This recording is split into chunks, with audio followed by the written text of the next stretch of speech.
Que tipo de Brasil começa a sobrar? É só Brasil agroexportador? A gente tá vendo os setores mais complexos da economia brasileira eventualmente morrendo. É uma humilhação e é uma imposição norte-americana sobre o Brasil?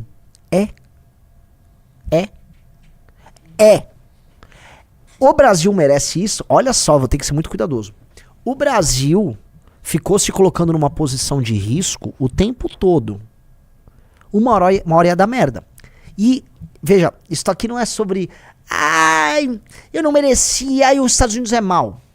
Eu resolvi, vamos supor, Renan, resolvi ir lá numa favela com um relógio novo, ficar com o celular ostentando e ainda com um megafone xingando o PCC. Fui lá em Paraisópolis fazer isso. O que vai acontecer com o Renan?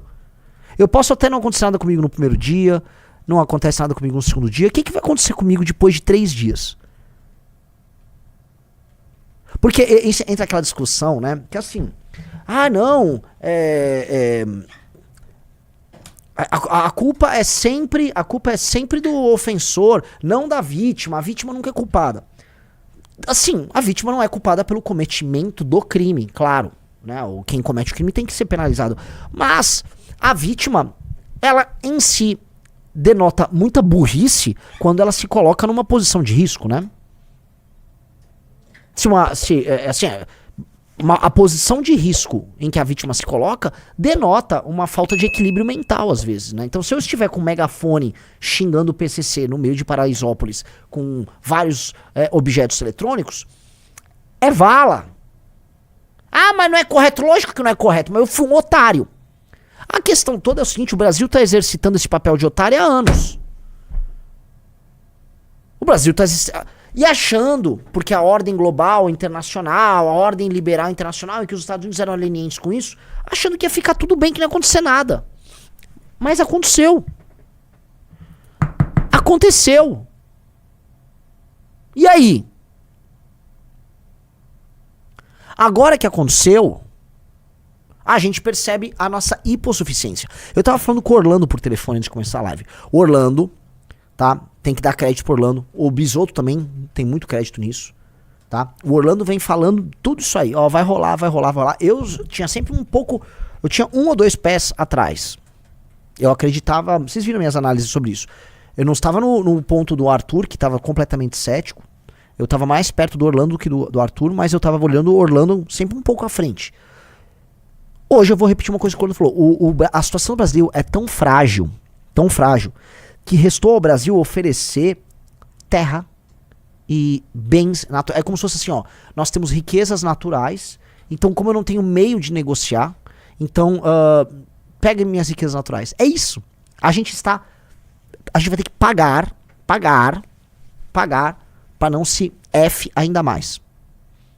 Quando você é obrigado a pagar para não apanhar, é como se você fosse um comerciante num bairro de imigrantes italianos em Nova York nos anos 40, tendo que pagar pau pra máfia não, né? Não, eu tô pagando proteção. É um pouco sobre isso.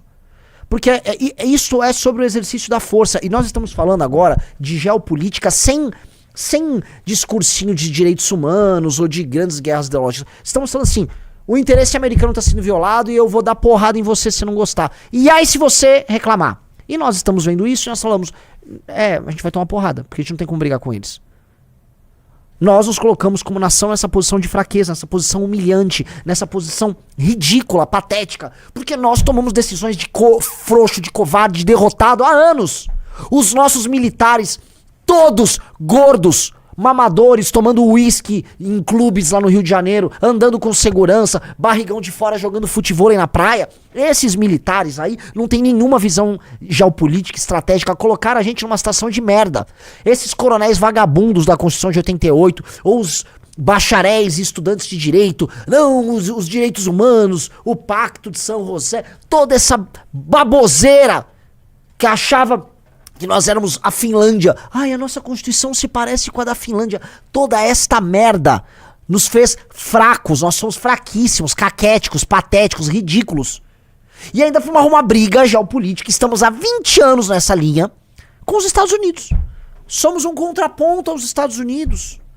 Solidariedade terceiro-mundista. estando no quintal dos Estados Unidos, sem indústria bélica, sem soberania sobre o próprio território, sem capacidade econômica pra se sustentar sem depender de um susto ou de um berro, só pra avisar, tá?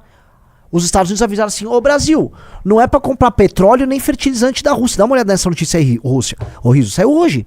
Tipo, se eles fizerem isso, o preço do petróleo sobe, tá? O preço do combustível sobe, e a gente ainda não é suficiente em fertilizante. Dependemos da Rússia sim. Potássio, essas coisas vêm tudo de lá. E aí?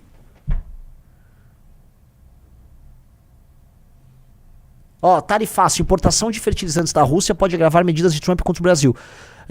Os senadores brasileiros que foram lá fazer papel de trouxa ouviram isso. Que história é essa de ficar comprando fertilizante russo? Porra é essa? Aí o Brasil...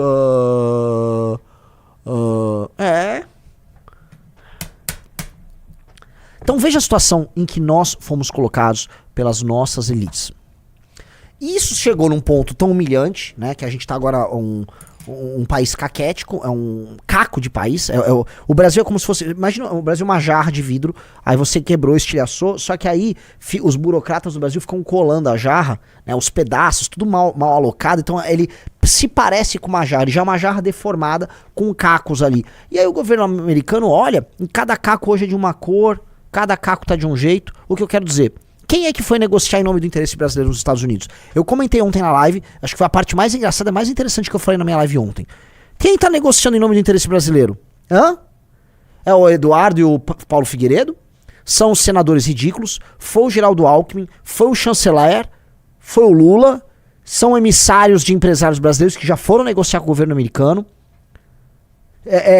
Advogados ligados a ministros da STF. Eu tô falando de 9 agentes aqui. Isso pode aumentar com governadores tentando entrar na parada, que agora a água começou a bater na bunda dos governadores. O Ratinho, a água bateu na bunda dele. Tarcísio, a água bateu na bunda dele. Meus amigos, tem fábricas inteiras.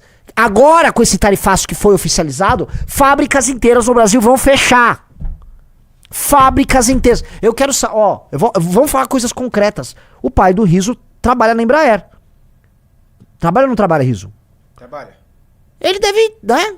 Já você vai ter notícia ali, porque é um monte de avião que a Embraer tinha encomendado. Mas sim, eu te mostrei ontem uma notícia, tem mais de 100 aviões encomendados para os Estados Unidos. 100 aviões da Embraer encomendados. E aí? Faz sentido pra a manutenção desses pedidos com uma tarifazinha dessas, Riso? Ou faz sentido cancelar o pedido e comprar com a Bombardier, com a Boeing, sei lá? Tem uma companhia aérea americana, só uma, com mais de 110 aviões encomendados da Embraer. A aérea dos Estados Unidos, com encomenda de 110 da Embraer, critica a tarifaço de Trump contra o Brasil. Lógico, eles fizeram um bom negócio, a Embraer é super competitiva. Isto posto. E aí? Como é que fica a Embraer? Então, aqui tem o outro lado de quem quer comemorar. Ai, o Eduardo brilhou, mitou. Oi? Quais são as consequências disso para o Brasil? Quem tá gostando disso são empresas... Sei lá, se eu não me engano, a Boeing... Cheque aí, ô Riso. Se eu não me engano, a Boeing fica num... Ai, meu Deus. É num estado lá na costa oeste, lá no alto, na costa oeste. Seattle, né? Qual é o nome do estado? É o estado que tem Seattle. Tô esquecendo aí. É o estado que tem Seattle. É Washington também, não é? Acho que é Washington. É. No costa oeste. Esse estado, beleza. Produção industrial de aço. Mudaram pra Virgínia. Pra Virgínia? É. Então, beleza. Virgínia é importante pro Trump. Produção de aço. O aço brasileiro vai ser taxado. Rust Belt, a região da Pensilvânia. Estado importante pro Trump. Caixa. Voltando pra jarra de vidro quebrada, ou a jarra de cerâmica quebrada, escolher um material. Nessa multiplicidade de atores falando em nome do interesse brasileiro, você percebe que não há um interesse brasileiro. Mas são muitos interesses políticos, de forças políticas e econômicas diferentes, que são conflituosos, portanto, que não fazem parte de um interesse uno nacional. Não existe interesse nacional. E se não existe interesse nacional, é porque não existe propósito nacional. E se não existe propósito nacional, o que eu especulo é que não existe nação. Você tem Estado brasileiro. Agora, existe nação brasileira? Se você tem uma nação brasileira, você tem um povo brasileiro, você tem um propósito brasileiro e você tem um interesse brasileiro. Você não tem nada disso. Então cada um tá cuidando do seu. os Bolsonaro querem mostrar força, salvar o Jair ali, nesse jogo, e eventualmente participar com chance de ganhar da próxima eleição. Através da interferência do Trump, se colocando já, eu acho que isso aqui se coloca com candidatos do Trump aqui. De um novo arranjo sul-americano em que eles são prepostos do Trump. Certo? Esse pode ser o caso americano. O caso... esse pode ser o caso da família Bolsonaro. O STF gostaria de manter a sua força. Tá muito claro que o STF não vai se manter nessa mesma posição de agora em diante. As empresas brasileiras só querem continuar exportando. E mais, conhecendo a elite brasileira e algumas dessas empresas, muito empresário brasileiro só vai fazer: vocês têm uns incentivos aí pra eu botar essa fábrica aqui nos Estados Unidos? Ah, é? Beleza. Bora. Ou alguém duvida. Eu já sei de uma que já está fazendo isso. Aqui do estado de São Paulo, que trabalha com suco de frutas. Tá? Eita. Suco de frutas. Uma já tem planta nos Estados Unidos e topa fazer outra. O papo já andou nesse nível, tá? Ó, um cara botou, a Tamisa botou: compensa pra Taurus não operar mais no Brasil e reduzir impostos. É verdade, Taurus falou que embora. Tela aí, ó. Ó lá, com um tarifaço, Taurus cogita mudar fábrica para os Estados Unidos, ação despenca.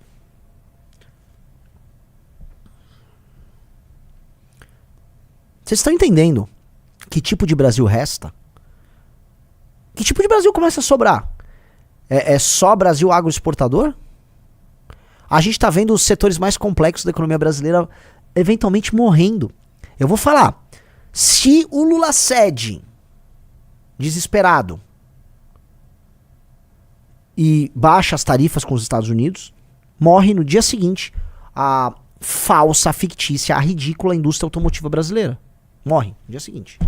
Ah, mas vamos ter carros mais baratos. Vocês vão ter carros mais baratos e melhores, tá? Se o Brasil abre o mercado para importação de carro gringo, teremos carros mais baratos e menores, mas você não terá indústria automobilística aqui. Ah, que bom! Eu não consigo comemorar. Eu fui desse mercado. Se você tem IDH superior, classe média acima da média, Santo André, São Caetano, São Bernardo do Campo, São Caetano por muito tempo teve o melhor IDH do Brasil. É porque você tem uma indústria que tem uma complexidade tal que ela forma a classe média. Tá? São Caetano, Santo André, São Bernardo são lugares assim. Pegou a imigrantada italiana do começo do século XX, bota pra trabalhar, vira engenheiro, vira operador, vira pequeno empresário, fornecedor. Aí e levas de nordestinos. Viraram operários, trabalharam na base, serviços. Muitos viraram empreendedores, criaram metalúrgicas. Deu certo. Uma economia industrial e que depois se torna uma economia de serviço, forma a classe média, forma a gente qualificada. Isso é do cacete, é maravilhoso pro Brasil. Só que não tem que ser uma indústria de mentira. Nós temos uma indústria automotiva de mentira. Tem que ter um programa de subsídios ridículo que chama Programa Mover. Você, para colocar uma fábrica de automóvel no Brasil, não paga imposto nenhum, não é nada, é tudo... Então é de mentira. Não tem agenda de competitividade. Então todos os erros históricos que o Brasil cometeu em não ter uma agenda de competitividade, vão começar a custar muito, muito, muito, muito, muito caro para o Brasil. E é isso, tá? Estamos presenciando não só a morte do Pacto de 88 do ponto de vista político, mas a gente pode começar a presenciar a morte do Pacto de 88 do ponto de vista econômico. E não econômico nas contas públicas do governo, mas na farsa de um restolho de economia industrial que se valia de subsídios, daquela farsa que é a Zona Franca de Manaus. Volto a repetir, aquela farsa que é a Zona Franca de Manaus, aquela mentira que é a Zona Franca de Manaus. E aí eu falo isso, aí um monte de gente em Manaus, não, merda! É uma mentira. Custa 40 a 50 bilhões por ano, essas subvenções, todas essas renúncias fiscais, pra justificar a manutenção de uma operação logística insana lá. Não, mas tem que ter. Não tem que ter, caramba. Não tem que ter. Não tem que ter. Não tem que ter. Isso é estúpido. É mais fácil pegar 15 bi, ó, corta essa merda, pega 15 bi, divide aí pelos operários que trabalham aí nessas fábricas, por pessoa, dá uma bolsa pra elas. É mais barato pro governo, Riso, dar uma bolsa pra pessoa, sei lá, ficar cavando um buraco em Manaus do que manter essa ficção. Mesma coisa os subsídios pra indústria automotiva. Toda essa ficção econômica brasileira morrendo. Porque tá caindo a casa. Outra coisa, veja só, o The Investor postou. Breaking, tarifaço isenta suco de laranja aeronaves, motores elétricos e celulose. Vamos lá, vamos ler aqui. Tarifácio isenta Cutrale, Embraer. Hã? Papai. Então, papai. Gente, parabéns ao Riso e sua família. Dessa vocês escaparam! Tarifácio isenta, mas vamos dar o nome, que são algumas empresas. Vai. Tarifácio isenta Cutrale, Ok. Embraer, VEG, VEG. Klabin, Suzano, talvez. Ainda bem, tá? São todas grandes empresas brasileiras. Ainda bem. Dizem que o governo Lula ele tentou negociar com os Estados Unidos o salvamento de algumas dessas empresas. Lembra que eles mandaram um emissário, o chanceler ia tentar falar, não, mas salva só essas e o resto a gente negocia depois. Porque haveria uma quebradeira geral. Há uma reclamação, como a gente mesmo demonstrou, de empresas americanas que têm fornecedores no Brasil, né, que falam, vocês vão quebrar minha linha de produção. A VEG, eu vou dar um exemplo, a VEG fornece motor até para geladeira, motor de geladeira, a VEG usa, motores elétricos de toda sorte. A VEG é uma exportadora mundial de motores elétricos. A VEG, se eu não me engano, tem fábrica nos Estados Unidos também, tá? Me corrijam aí, eu acho que a VEG tem fábrica lá. E nessa lógica, os Estados Unidos também estão pensando neles. Ontem eles estavam isentando de tarifa os produtos, tipo alguns produtos até cômicos, né? Tipo manga, banana, frutas tropicais em geral.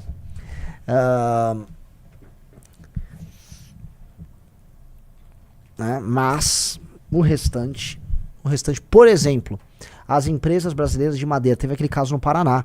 Tem uma empresa que faz não sei se é compensado, ou MDF, que é usado na indústria de construção de casas nos Estados Unidos, demitiu, deu férias para 640 pessoas. Você sabe o que eu gosto? Eles vão lá, eventualmente dão férias para 640 pessoas, e aí não vão ter como arcar com isso, e aí já vai vir a justiça trabalhista e vai dar um jeito de ferrar essa empresa, porque nossas leis trabalhistas arcaicas, que a gente nunca quis mexer, né? Pacto de 88, não, vamos acolher aqui, né, todas as nossas leis anteriores. Então a gente tem um direito penal lá da época do Getúlio Vargas, também temos aí umas leis trabalhistas da época do Getúlio Vargas. O mundo mudou, mas a gente ficou lá vargando, todo bem devagar, né? E aí... Curtiu esse vídeo? Então deixa o like e comenta aqui embaixo o que você achou. Quero muito saber sua opinião.